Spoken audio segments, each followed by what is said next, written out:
Member chats inspired by good drinks and current talent acquisition trends. Your hosts, Chris Hoyt and Gerry Crispin, break down today's recruiting headlines while reviewing a select beverage of choice with industry leaders and influencers. Join us for a drink and conversation.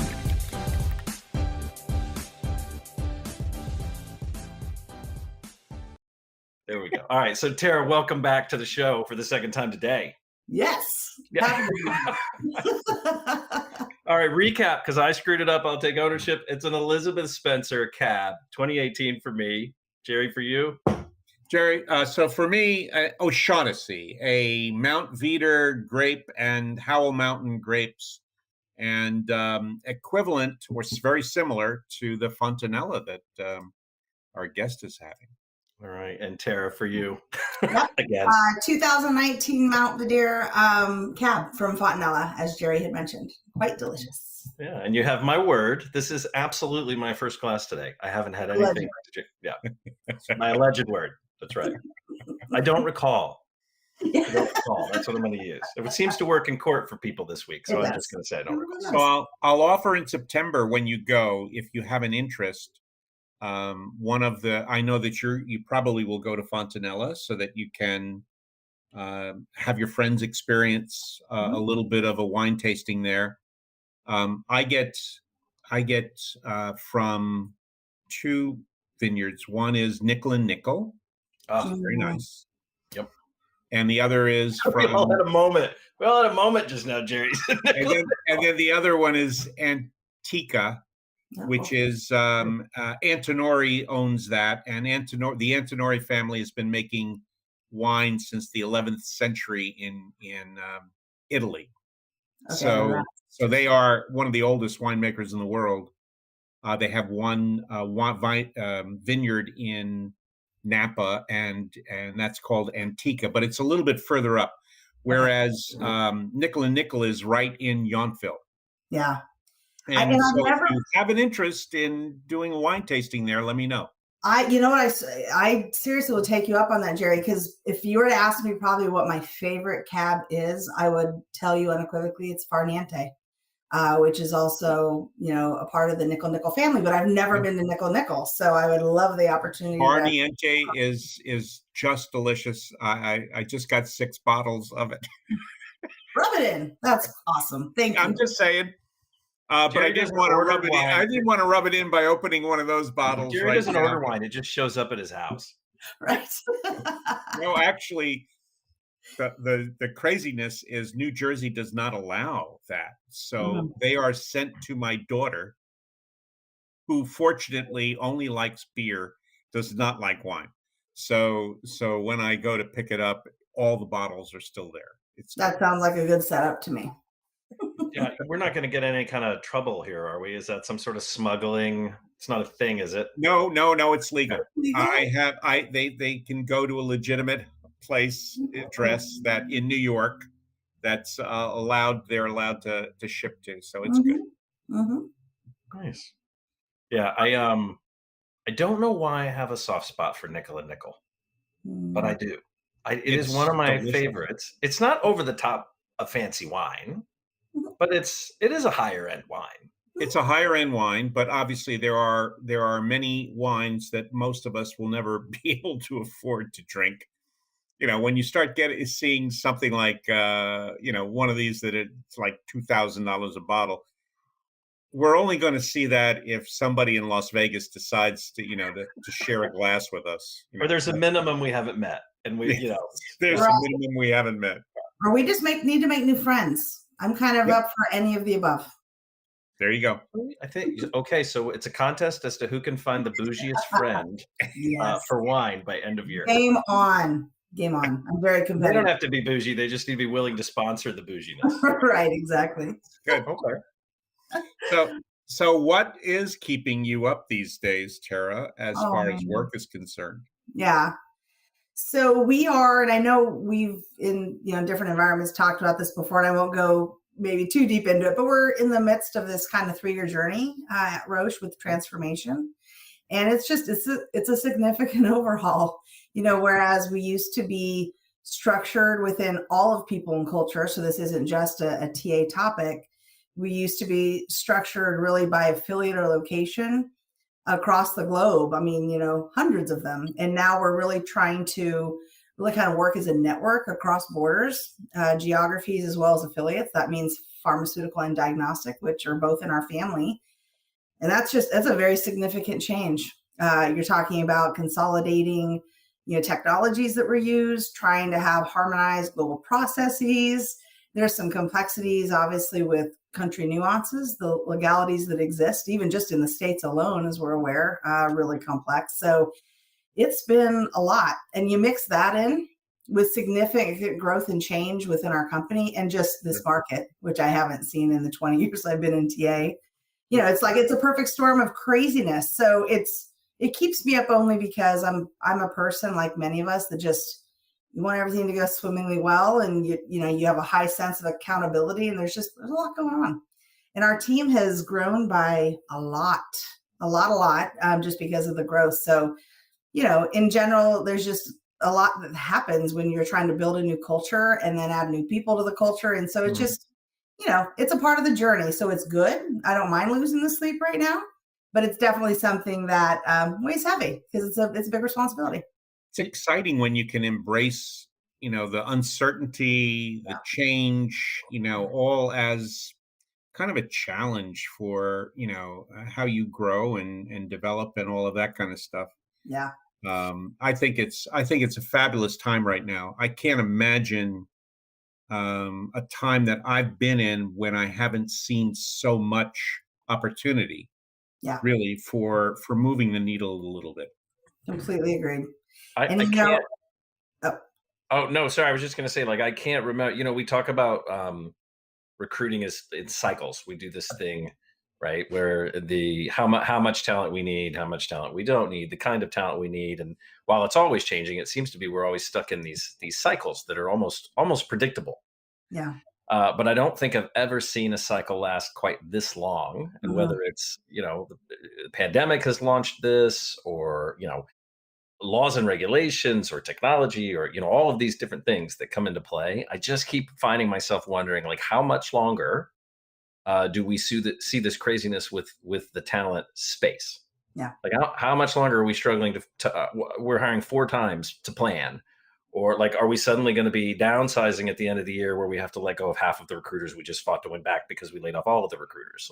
I just wonder how much longer does this go for? It's a great question. And it's one of those, if I think anyone had the answer, then they'd be really filthy rich and buying that $2,000 bottle of wine. Can't Josh Burson just publish a report and tell us? What's interesting though, because I had this conversation recently with my daughter, who's like, "Man, you're always busy. There's a lot going on." I'm like, "Yeah, I get it." But what I was trying to also impress upon her, just to, you kind of get to know your kids all along the way. She's going to be 16, crazy here in a couple months. And, what I shared is each person's different. If, there are people that really enjoy, I like stability. I like things that are just kind of operationally going really well. I think I'd be bored out of my mind. That's not how I'm built. I'm a kind of a person who likes to dig in and roll up the sleeves and kind of fix things or retool. So yeah, I think I'm probably living my best life because I'm definitely you're in your happy space right now with the chaos. I know, glutton for punishment maybe, but it's okay. That's a really, really good point. I think those folks who kind of embrace that change and kind of look forward to the differences that every day brings are in an extraordinary place where they're happy place, if you will. And the folks that really are risk averse and struggle with, I want something that's stable, that's the same every day, at least for a few days, are a little bit more stressed out. Yeah. And we have to figure out among our employees, employee populations, who is in what side of that, and whether or not we can create an environment that is conducive for those that need more stability, and then challenge those who can be more agile, if you will, because we know that the agility is really what's going to succeed or help us succeed for employers for the future. but we still need those folks who come to work every day, do the same job every day, happy to do it, want to get paid, want to go home and not be not be stressed out. Yeah. And that's going to be an interesting challenge, I think, for the future. I'm fascinated by that. And it also means for recruiting that we have to think about some of those demographics, if you will, that are relevant to the job in terms of how people are capable of handling a stable or an unstable, uncertain environment. That's a good point, Gerry. And the other part too is I think even those that really enjoy it, there's still can be change fatigue. I mean, there can still be too much. So I think there's a balance between what that breaking point is and when it's just, it's gone too far and you got to peel it back. But for those people, I put the onus on each of us to be accountable for that. Agreed. It's if you're comfortable with the agility and the change and the whatever, and for several weeks you're working, 80 hours a week, or you're on call 7, days a week and all that kind of stuff. It's also on you to be able to say, yeah, enough. I'm taking a break. Give me, whatever. Yeah. I think we have to be accountable for looking into the future and saying, this is what makes me happy, and I can have a boss who gets me and is going to support me when I need that break. Yeah. So I'm going to pitch something a little bit uncomfortable, maybe, or controversial. But a year ago, 6 months to a year ago, we were asking people how they were, and our leaders. We were even having these conversations with our leaders. We were saying, you're saying, "How are you?" You unload for a little bit, and then you say, "No, but really, how are you?" Right? And it was that kind of mental wellness, checking on you, making sure you're okay. What I have noticed in the last 2 months is as we continue to have these conversations with the leaders, and I just had one right before we jumped on here, it's not as intense an answer when they respond to how they're doing. It's almost like we're getting acclimated to this chaos. And I'm just wondering, Terry, are you seeing the same thing either with your colleagues or with your folks when you talk to them, because that they're either getting used to it or they're getting out? I mean, is there some level normalization that's starting to happen with this level of stress? It's interesting you say that, because I was wondering the same thing. And part of it was tied also just to kind of taking a look at turnover, because sometimes that would be obviously an indicator of that. And, we as an organization haven't seen really been fortunate, I guess, to maybe not see the great resignation that's occurring. And our turnover has actually been lower in most instances. So good for you. That being said, you still have turnover. And so but I've watched it in some areas decline. And so I think you're exactly spot on. I personally think people are getting better at determining, look, this craziness is still going to be here tomorrow. So I know what my cutoff point is to be able to be like, I'm going to walk away and come back at it tomorrow, next day, whatever the case may be. Before, I think people were afraid to shut things down. They were trying to navigate a work from home situation, and there's just more normalcy in that now. So they've navigated it well. And the other thing is, I think, the prioritization. So a great analogy was used that, look, we got a lot of balls in the air. Some of those balls are glass and some of those are rubber, and they're going to bounce. And I think they're understanding which ones I got to take care of these glass balls, because that'll be really detrimental when they fall. And okay, I got those covered. Now I'm walking away and I'll pick the other ones up tomorrow. And that is a self-accountability topic. And I think people are doing it better. I got to think about that analogy. I kind of love it. I really am going to think about that. That's worth a podcast somewhere. What are glass balls and rubber balls in the air. That's breaking balls and balls that bounce. That'll be Maybe you do that before all the drinks come, because then you never know where that comes. This has some potential for sure. That's great, Tara. You could do a couple presentations on that one alone for sure. Yeah.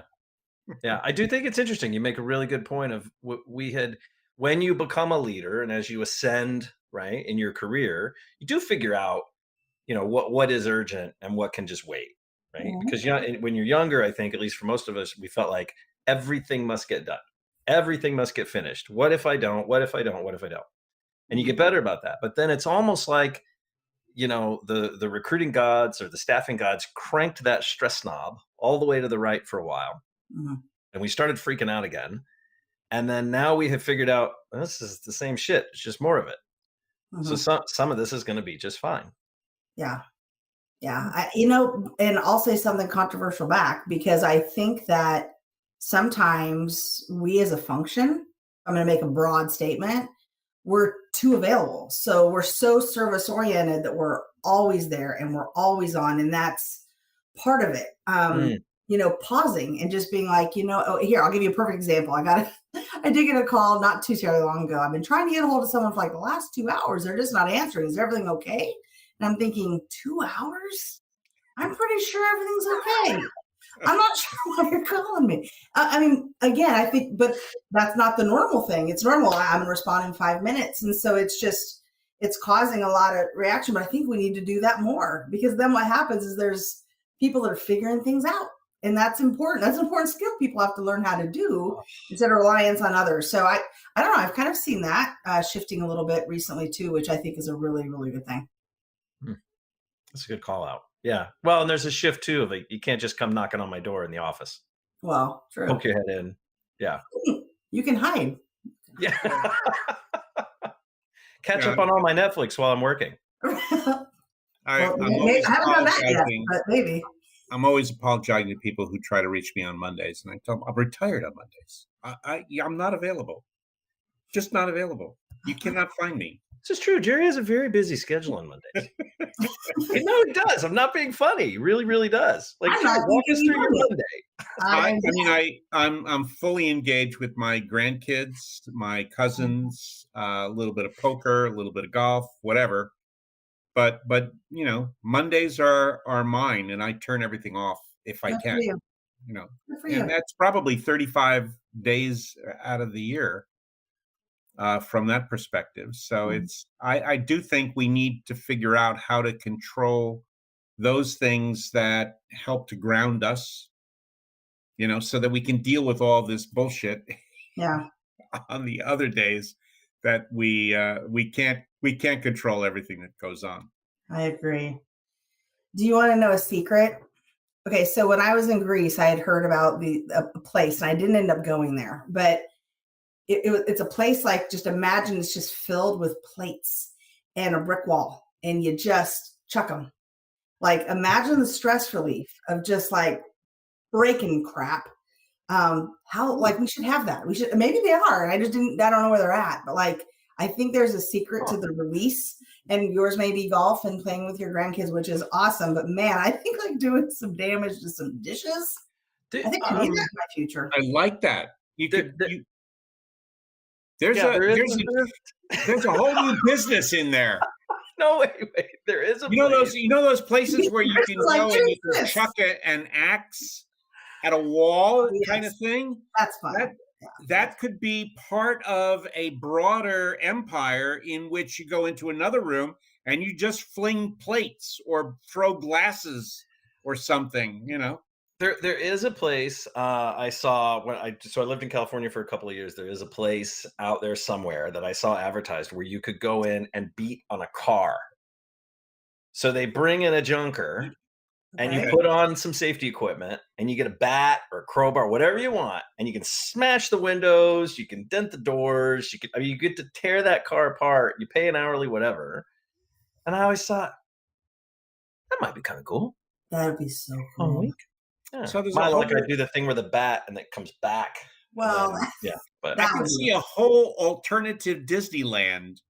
Oh my God. For this. That might be the new Disneyland pretty soon. It could be the new Disneyland. all these stress release rides and whatever that you get to go to. Oh, sounds glorious. That's right. When Disney moves to Texas, that's what they'll do with all that property. There's a lot of investment money out there. Maybe we should be proposing to investment, $100 million will build one of these kinds of things for them. You got it. Love it. Huh. No, my phone's not ringing yet. Yeah. No. Is Greystone listening? I don't know. Not there yet. We're okay. Essentially. Oh, so you did say, I can't remember, Tara. I know you did. I think it was before I hit the go button. Yeah. But you did say you've got a trip that you're planning Yes. to a vineyard, to winery, right? To go check that out. Is it part of a longer tour? Or are you going just one spot, hanging out with your dear TA friends and then moving on? Or do you have a big plan? It's interesting you ask, because for a couple of people that are going who you would know that we're very much planners. So one, we have the date, we've had the place booked for like a year, and there will be a color-coded spreadsheet. There will be times, there will be reservations. We already have a driver booked. Matching shirts, maybe? Matching t-shirts? I don't know if we'll go that far, but I like where your head's at. So we will consider all things. So we will, to your point, I think Gerry was the one who had asked. I mean, like, we'll go to Fontanella. There are other memberships that folks are, can't even talk too much already. Wineries that they're members of. So certainly we'll look to hit those, and then some new ones. It's funny. I think when I was younger and I would go to Napa, I had a really kind of maybe a negative view on getting a driver, because I thought, they're thinking those kids running around. It's really not the case. They really open you up to some really great places that you didn't know existed. Oh yeah. And that's how I got to know Fontanella, actually. Plus they reduce your likelihood of getting stopped after the third or fourth winery. And the if you are found to be inebriated as a driver, it's a $10,000 fine in Napa. Yeah. It's just not worth it. It's just not worth it. Not worth it. I think you're 100% though, Tara, because we when we were in Monterey for a period of time. So my partner and she and I rented a place for I think 4 or 5 months in Carmel. Wonderful, wonderful area to just stay for a while. We did a wine tour in the Monterey area. We didn't go all the way up to Napa for that. We just kind of stayed local. And the tour guide like peeled us off to this place we would have never picked or never heard of, and it's called Odonata. And the driver stops. We all we're getting off, and up rolls the guy that's been working in the field, and he's got a little pitchfork or what shovel, whatever it was, and he's been out in the field working, and he's filthy, and he says, "Hey, glad you guys are here. Just pick anywhere you want to sit, whatever." And it's this 30-something. He owns it. It is his. It is his wine. And it is probably one of my favorite wines. We're a member. We get a whole bunch of it, but it is just like I would have never found it. And he had this beautiful story, and the sommelier that came out and was doing the wine tasting with us was really engaging and a lot of fun. And I mean, we just really enjoyed it. I would have never found it had we not just gotten a driver and said, "Take us." That's the thing. And in fact, they told us, they're like, "We appreciate your list, but we're going to make you a different recommendation." I'm like, then I accept that proposal. And now all of a sudden it was like just a fantastic time. And the other thing that it did is, they're connected. They know these people because they're in the industry. So we got barrel tastings we wouldn't have had, tasting of wines that aren't on the normal, shelf for people. So it was like a really cool experience. And it's just one that I want to keep repeating. So I think it's just really super smart. And I'm a super huge foodie.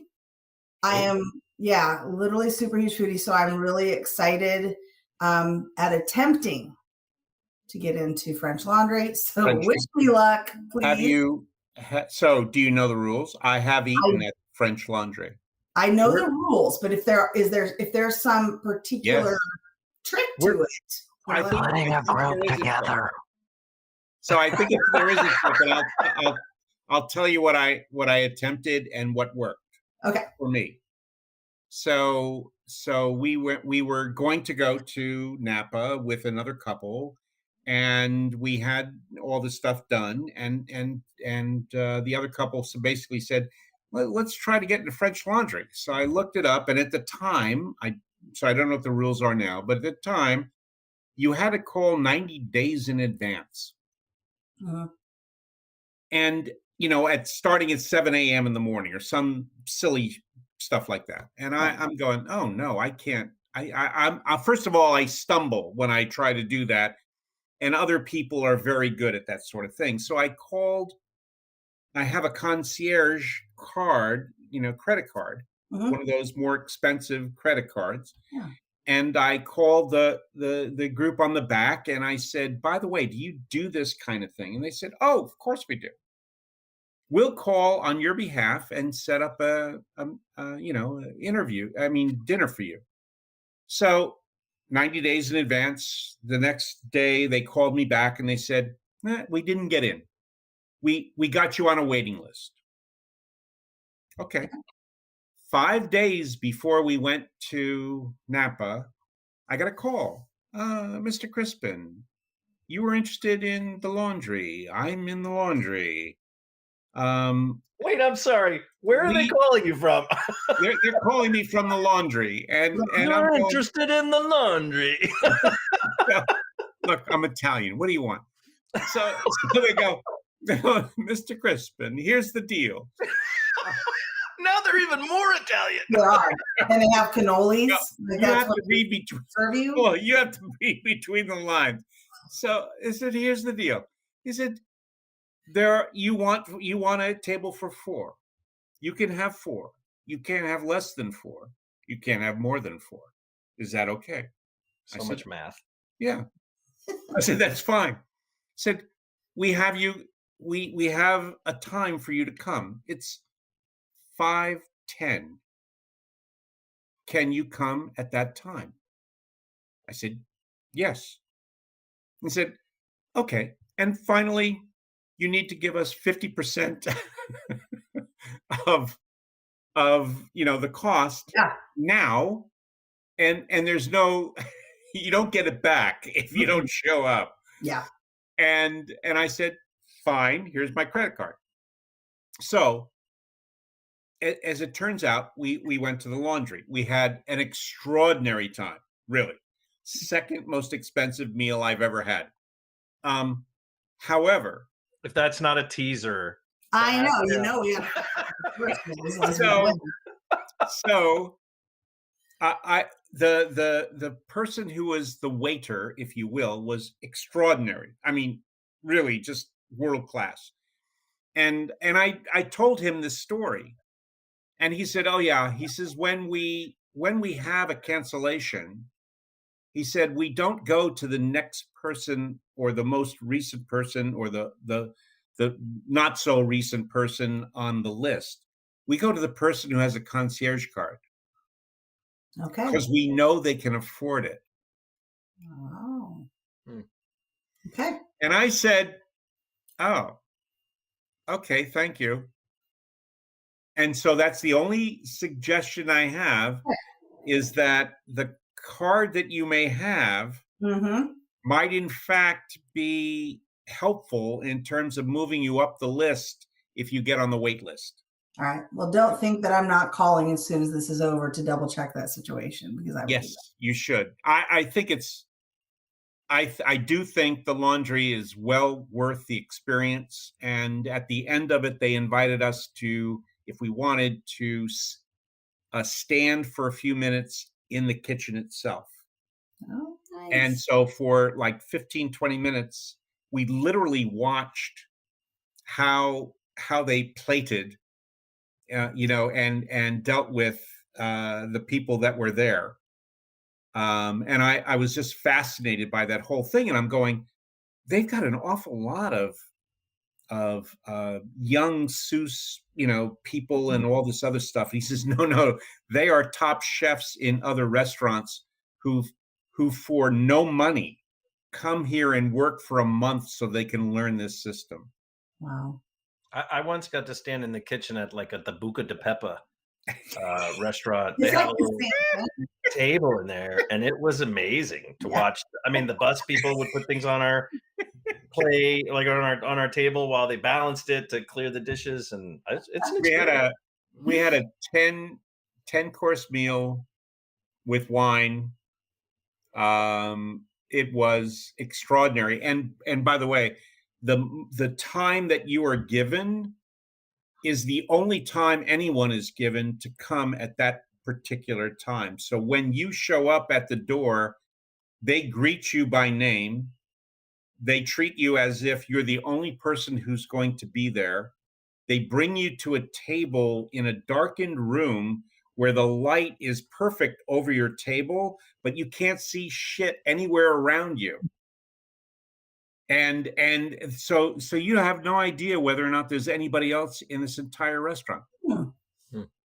That's fascinating. I find their approach unbelievable. I wouldn't necessarily do it over and over again because it's way too expensive, but it still is extraordinary. Is it, Terra, is it your bucket list dinner place to go? Is it on your list?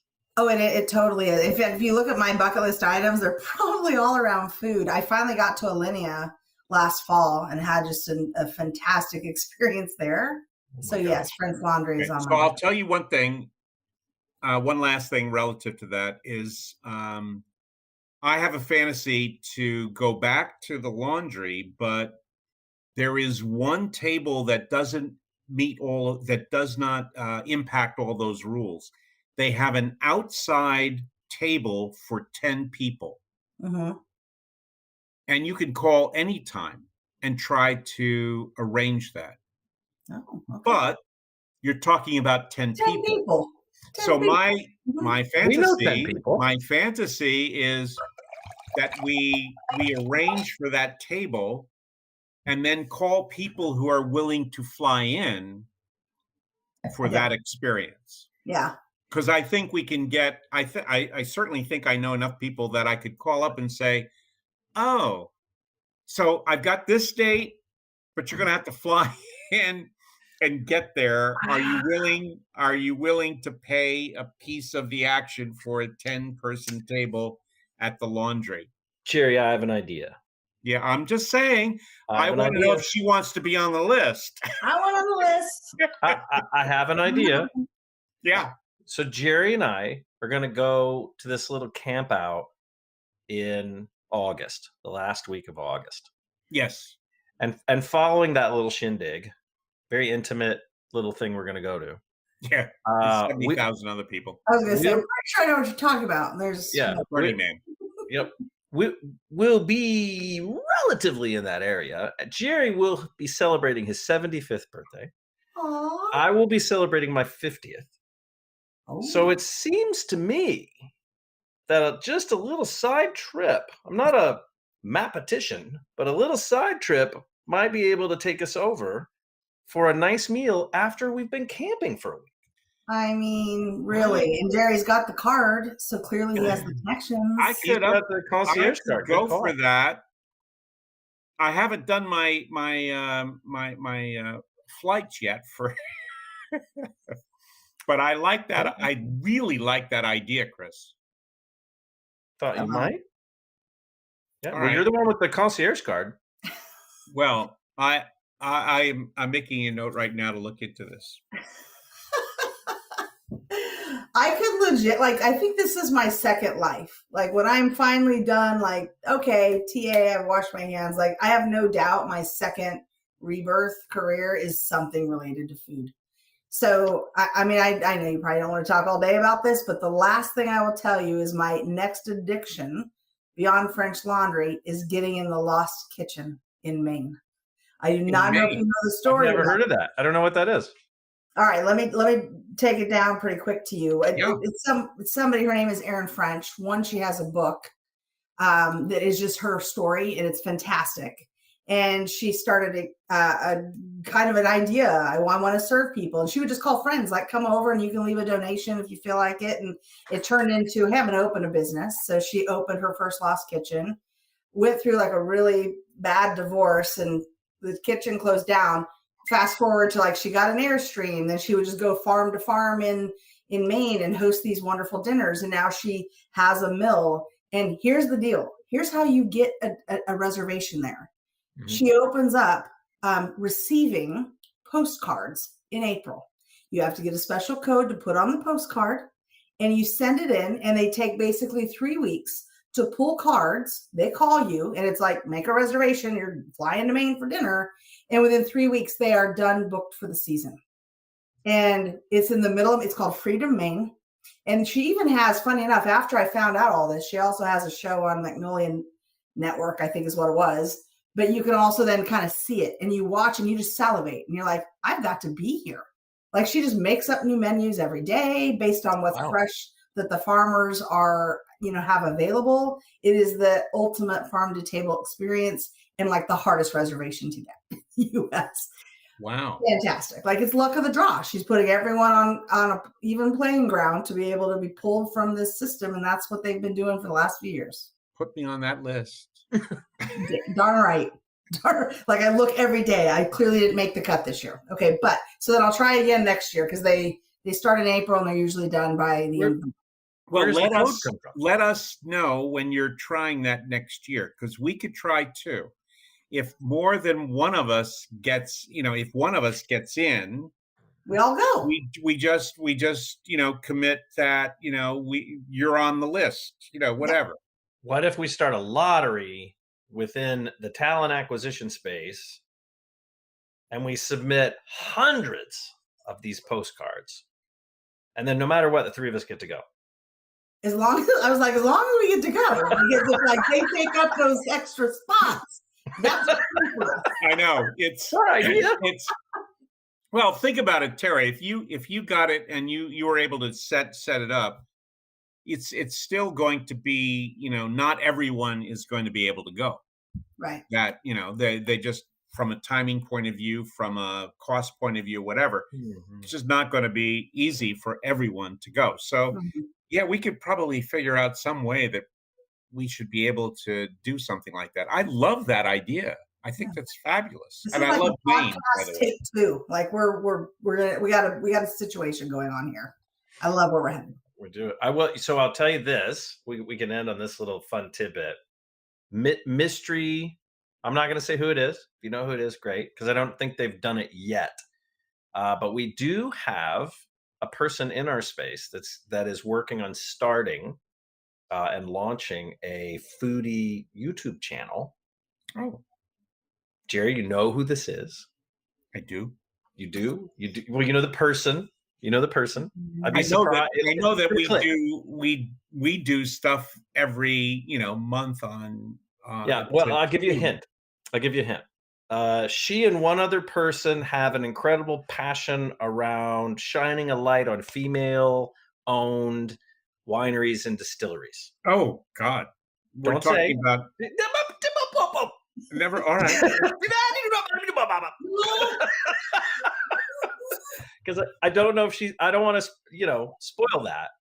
But I think I don't know what kind of launch she's getting ready to do. But I know that she has mentioned it a few times when we've sat down to talk that they're getting like a foodie program, and I think we could talk her into visiting our cities, and we could all pick our favorite place. She could come foodie-ize restaurants in our locations. I love that idea. I have the Airstream to go to each of the cities.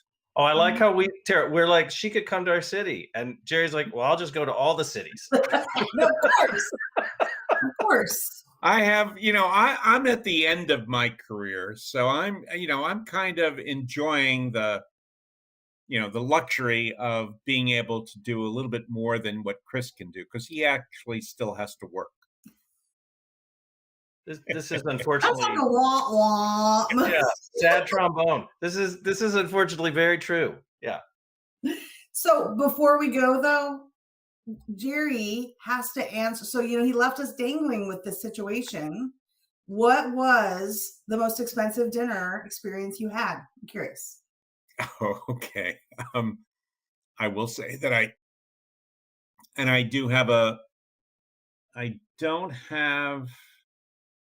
don't think I can show it to you right now because it's probably packed away. But when I went to Italy with the same couple, by the way, that I went to the laundry with, we stayed outside of Siena in a tenuta, a farm area, and used that as the command post to go to several different places. And this was about 15 years ago. And at some point, we were looking at doing a really nice dinner. And in Tuscany, we found a place in a just a beautiful Italian town overlooking a valley, and in the distance was one of the major wineries or wine places. It was a mill that had been converted. A very flamboyant restaurateur, a female, and we decided to have lunch there.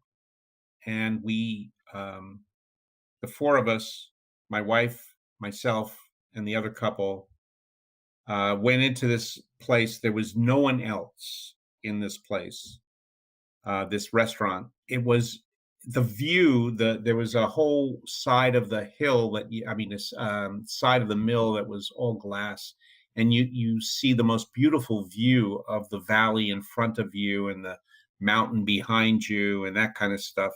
They had Airbnb type things, and they were doing a lot of their own growth and so on. And then the waiter came out, and it was one of these Adonis type Italian young men who was very articulate but extraordinarily handsome. And I think my wife and my friend's wife looked at him and said, "Oh my God," that kind of thing. It was like, and he was describing in amazing, ways the kind of food that we could have over the course of this lunch. We were there for 4.5 hours because we had not only a 10-course meal, but we had a signed cookbook from the whole thing. When we left, the entire staff, 15 people, came out and gave us, a standing ovation and clapped as we walked out to our car.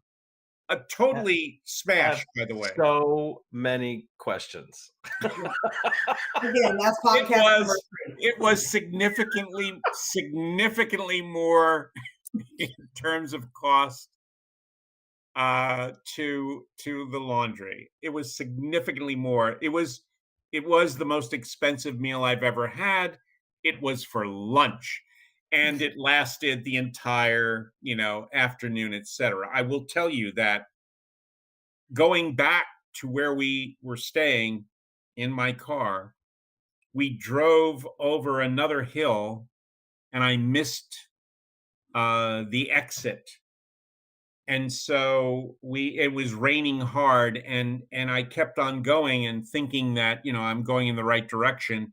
And suddenly the road narrowed carefully this way, just a little bit more inches every foot.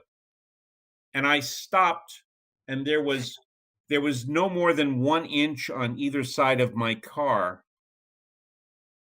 left.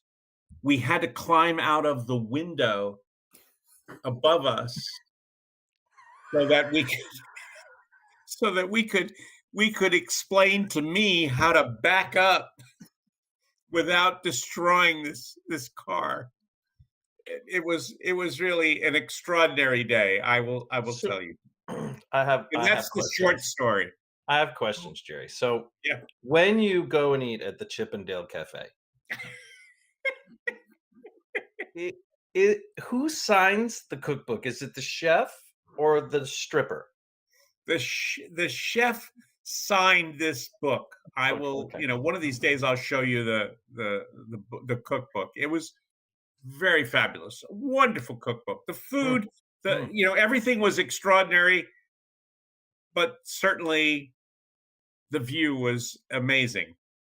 Depending on who you were. And then my final question for it is, when you got the standing ovation, is it because everyone ate everything on their plate, or is it because something else happened that you haven't shared? Like nobody else had ever actually. No, they were That's right. They thought we were the most extraordinary customers, I'm sure, that they'd had, at least in that day. What a blessed life. I just awesome. if I get reincarnated, I have to come back at Gerry at any stage of his life. Agreed. Agreed. Anyhow, thank you for sharing that. That was cool. Probably will never get there, but good to know, just in case I ever. Yeah, if you go to Italy, believe me, I would be happy. From a foodie point of view, you would find this extraordinary. Most certainly. Very cool. Well, Terra, thank you so much for joining us. And I have one glass left in my bottle of wine, so I'm excited about that. So we appreciate all your time today. Thank you. And thank you for having me. I appreciate it. It's been a good time. Terra, it's great. Love it. Awesome. Thank you, guys. Cheers. I need a refill. Cheers to you, Terra. Thanks for joining us for another episode of Career Crossroads Uncorked. Chris Hoyt and Gerry Crispin look forward to sharing more drinks and conversation with you next time. Until then, cheers.